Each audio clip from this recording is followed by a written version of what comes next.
नमस्कार। आज जो टॉपिक हम करने जा रहे हैं वो है वक्रोक्ति संप्रदाय। सबसे पहले बात आती है वक्रोक्ति संप्रदाय। क्या अभिप्राय है? वक्रोक्ति संप्रदाय क्यों आया? काव्य की आत्मा क्या हो, इस संबंध में आचार्यों ने अलग अलग मत दिए और इसी संबंध में एक ध्वनि संप्रदाय आया। आनंदवर्धन ने काव्य की आत्मा के रूप में ध्वनि को स्वीकार किया और उसके बाद कुंतक ने वक्रोक्ति को काव्य की आत्मा माना। वक्रोक्ति संप्रदाय या वक्रोक्ति सिद्धांत देने वाले जो है वो है आचार्य कुंतक। कुंतक ने वक्रोक्ति को ही काव्य की आत्मा माना। कुंतक वास्तव में अलंकारवादी थे। भामा ने अलंकारों की परिभाषा देते समय कहा था, भामा जो है वो अलंकारवादी है और उन्होंने अलंकार की परिभाषा दी थी वक्राभिधेय शब्दोक्ति इष्टावाचम अलंकृति, अर्थात वक्र कथन को ही अलंकार कहते हैं। कुंतक ने उसी वक्रता को काव्य का मूल मानते हुए वक्रता का इतना अध्ययन किया, अलंकारों के मूल में रहने वाली वक्रता का, कि वक्रोक्ति अलग से ही एक संप्रदाय दिखाई देने लगा। इस तरह से कुंतक ने काव्य की आत्मा के रूप में वक्रोक्ति को स्थापित किया और ग्रंथ लिखा वक्रोक्ति काव्य जीवितम, अर्थात वक्रोक्ति ही काव्य का प्राण तत्व है। वक्रोक्ति को उन्होंने काव्य की आत्मा के रूप में स्वीकार किया। अब हम बात करते हैं वक्रोक्ति किसे कहते हैं। तो अपने शब्दों में अगर हम समझने के लिए बात करना चाहें तो वक्रोक्ति कहने का एक अनोखा ढंग है। कवि जो है अपनी बात को कहने के लिए बड़े ही अनोखे ढंग से, अनोखे तरीके से अपनी बात को कहते हैं। हम जब अलंकारों का प्रयोग करते हैं तो अलंकारों का प्रयोग करने का जो उद्देश्य है वो भी वाणी को एक अनोखे ढंग से व्यक्त करने का ही एक तरीका है, चमत्कारपूर्ण ढंग से व्यक्त करने का ही तरीका है। पद्माकर कहते हैं कूलन में केलिन में कछारन में कलिन कलिन के लगत है। तो ये क वर्ण की जो आवृत्ति है वो काव्य में सौंदर्य ला रही है, कहने का अपना एक निराला ढंग है।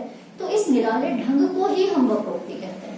तो काव्य में जो वक्रता है वो शब्दों के माध्यम से, वर्णों के माध्यम से कई तरीके से हम वक्रोक्ति जो है वो ला सकते हैं, वक्रता हम ला सकते हैं। तो इस तरह से वक्रोक्ति को काव्य का प्राण मानते हुए शब्दार्थों सहित वक्र कवि व्यापार शालिनी जैसी बातें कह करके इन्होंने शब्द और अर्थ के मूल में रहने वाली वक्रता को ही काव्य का मूल माना है। इस तरह से वक्रोक्ति को काव्य की आत्मा माना। फिर बात करते हैं वक्रोक्ति के भेद। वक्रोक्ति के 6 भेद हैं जो कुंतक ने माने हैं। पहला है वर्ण वक्रता।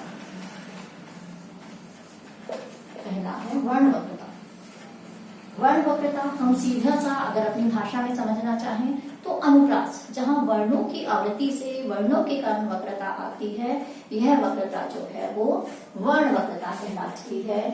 चारु चंद्र की चंचल किरणें खिल रही थी जलधर में। तो च वर्ण की आवृत्ति जो है यहाँ पर काव्य में सौंदर्य ला रही है, पंक्ति में सौंदर्य ला रही है, इसलिए यहाँ पर है वर्ण वक्रता। दूसरा है पद पूर्वार्ध वक्रता, अर्थात पद के पूर्व में आई वक्रता। तो लिंग आदि से संबंधित जो वक्रता या सौंदर्य जो कवि अपने काव्य में लाता है उसे हम कहते हैं पद पूर्वार्ध वक्रता। तीसरा है पद परार्ध वक्रता। परार्ध मतलब बाद, जहां कवि जो है पद के बाद के हिस्से में ऐसा प्रयोग करता है जिससे सौंदर्य आ जाता है या जिससे काव्य या वो पंक्ति बहुत अच्छी, बहुत सुंदर दिखने में लगती है, सुनने में लगती है। तो वहां पर पद परार्ध वक्रता है। इसका अगर हम उदाहरण देखें, नागमती के विरह वर्णन में नागमती जो है कहती है पीयूष कहो संदेशड़ा हे भोरा हे कार। तो जब ये शब्द आता है संदेशड़ा, संदेशड़ा शब्द में संदेश में ड़ा प्रत्यय लगाने से जो सौंदर्य आया है, जो भावाभिव्यक्ति हुई है वो अपने आप में अद्वितीय है। तो यहाँ पर जो है पद पराग वक्रता है, यानी कि प्रत्यय आदि के माध्यम से जो सौंदर्य काव्य में आता है उसे हम पद पराग वक्रता कहते हैं। बस वक्रता का मतलब हम लेंगे कहने का अनोखा ढंग, अपनी बात को कहने का एक ऐसा ढंग जो प्रभावशाली बन पड़ता है, उसे हम वक्रता कहते हैं। नंबर 4 हम करेंगे वाक्य वक्रता। जहां पर वाक्य में वक्रता हो, तो वाक्य में वक्रता लाने का जो ढंग है वो अलंकारों के माध्यम से ही समझ लीजिए होता है। तो ऐसे में अर्थालंकारों में वाक्य वक्रता रहती है। अर्थालंकार जो है वो एक तरह से वाक्य वक्रता के उदाहरण में हम कर सकते हैं। उषा सुनहरे तीर बरसती जय लक्ष्मी से उदित हुई, तो उषा सुनहरे तीर बरसती, तो यहाँ पर जो वक्रता है उषा को सुनहरे तीर बरसाते हुए बताया है, तो यहाँ वाक्य वक्रता कहने का जो ढंग है वो जो है वाक्य वक्रता। अब हम बात करते हैं नंबर 5 प्रकरण वक्रता।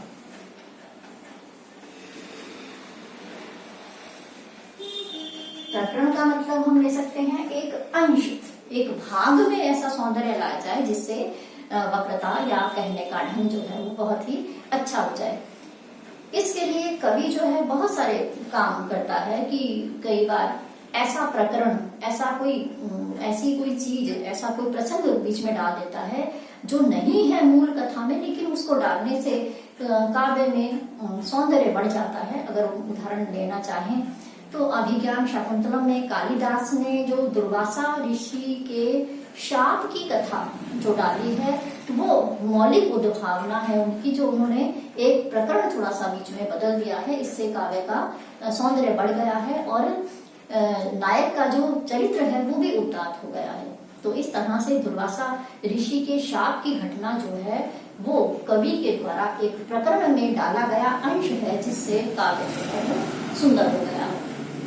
कई बार ये भी हो सकता है कि कवि ऐसे प्रसंगों को बहुत बढ़ा देता है जिसमें सौंदर्य है। साकेत में अगर हम देखते हैं नवम सर्ग जो है, हालांकि उसमें सिर्फ उर्मिला का विरह वर्णन है, लेकिन फिर भी कवि ने उसको इतना विस्तार से कहा है कि पूरा एक सर्ग जो है, पूरा एक ग्रंथ ही बन गया है। तो ऐसे में नवम सर्ग हो गया, या फिर कामायनी में हम कहते हैं लज्जा सर्ग। लज्जा सर्ग में कथा कहीं पर भी आगे नहीं बढ़ती, लेकिन सौंदर्य की दृष्टि से जो है लज्जा सर्ग बहुत महत्वपूर्ण है, और लज्जा का जो चित्रण बड़े विस्तार से कवि ने किया है वो सौंदर्य लाने वाला है। तो कवि ने क्या किया, विशिष्ट प्रसंगों को बहुत अधिक बढ़ा करके विस्तार पूर्वक कहा है। तो ये हम कहेंगे प्रकरण वक्रता की एक भाग में जो है कवि ने उसका विस्तार कर दिया, या उसमें कुछ नई चीज कवि ले आया है जिससे काव्य में सौंदर्य बढ़ जाता है। तो प्रकरण वक्रता। अब हम बात करते हैं नंबर 6 की प्रबंध वक्रता। प्रबंध वक्रता, प्रबंध काव्य में कवि बहुत तरीके से जो है अपनी बात को कहने के लिए प्रयोग कर सकता है। इसमें कई बार कवि जो है मूल कथा, या जिसे हम कहते हैं आकर कथा, मूल कथा में जो रस है उस अंगी रस को बदल करके जब काव्य अपने तरफ से लिखता है तो उसका अंगी रस परिवर्तित कर देता है।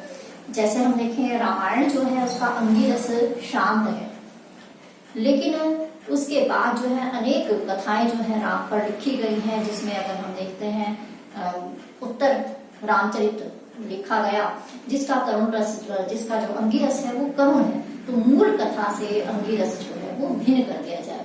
या कई बार कवि ये भी करता है कि जहाँ चरित्र नायक का जो चरित्र है वो पराकाष्ठा पर पहुंच जाता है, चरम पर पहुंच जाता है, तो वहीं पर कथा का समापन कर दिया जाता है। जैसे कि रामायण की कथा जो है उसमें लव कुश प्रसंग आदि भी दिए गए हैं, लेकिन तुलसीदास ने राम के राज्याभिषेक तक की कथा जो है वो दी है, और राम के राज्याभिषेक जो उनके चरित्र का पूर्ण पराकाष्ठा है उस पर कथा को समाप्त कर दिया है। उत्तरकांड में उन्होंने लव कुश की कथा नहीं दी है। तो इस तरह से ये हुआ प्रबंध वक्रता, जहाँ पर कवि प्रबंध काव्य में बात को कहने का एक अनोखा अंदाज, अनोखा तरीका अपनाता है, जो चरित्र नायक के लिए और काव्य के लिए जो है उत्तम बन जाता है और पाठक के लिए प्रेरणादायी बन जाता है। तो ऐसे में इसे कहते हैं हम प्रबंध वक्रता। तो इसे काव्य की आत्मा के रूप में कुंतक ने दिया था, परंतु काव्य की आत्मा के रूप में वक्रोक्ति को स्वीकार नहीं किया गया। इसके बाद सिद्धांत जो है आगे आते रहे। नमस्कार।